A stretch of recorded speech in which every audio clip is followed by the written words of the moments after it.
بسم اللہ الرحمن الرحیم نحمدہ و نصلی علی رسولہ الکریم۔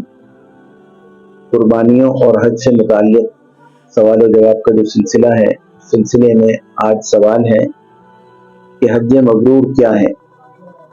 مبرور جو ہے وہ بر کے مادے سے ہے۔ بر کا مطلب ہے نیکی۔ وہ حج جو نیکیوں سے بھرا ہوا ہو وہ اللہ تبارک و تعالیٰ کے یہاں مقبول ہے۔ یعنی حج جو ہے وہ نیکیوں سے بھرا ہوا ہونا چاہیے۔ نیکیوں سے بھرا ہوا ہونے کا کیا مطلب ہے؟ قرآن حکیم میں اللہ تعالیٰ فرماتے ہیں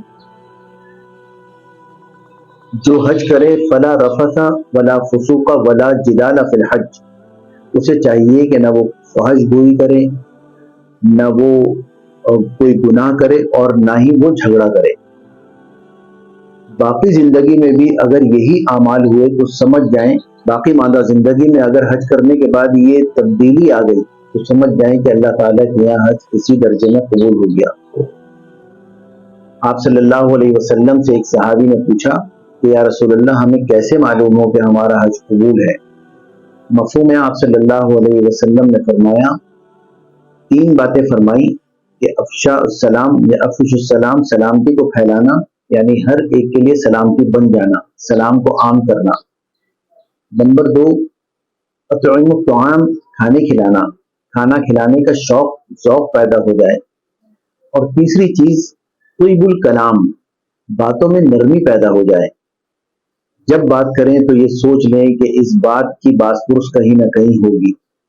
اور سب سے اس سے بڑھ کر بات یہ کہ انسان کو یہ سوچنا چاہیے، ایک مسلمان کو بالخصوص یہ سوچنا چاہیے کہ میں جس سے جھگڑا کر رہا ہوں، جس سے فحش گوئی کر رہا ہوں، جس سے بدتمیزی کر رہا ہوں، اگر اس کی جگہ میں ہوتا تو میری کیا کیفیت ہوتی۔ بس جب یہ خیال آئے گا تو انشاءاللہ بہت سارے معاملات ٹھیک ہو جائیں گے۔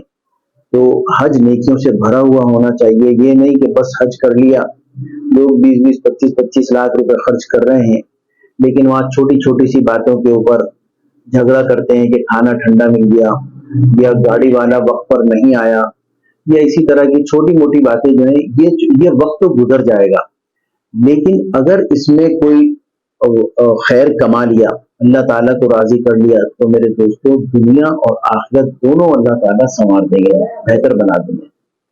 وآخر دعوانا ان الحمد للہ رب العالمین۔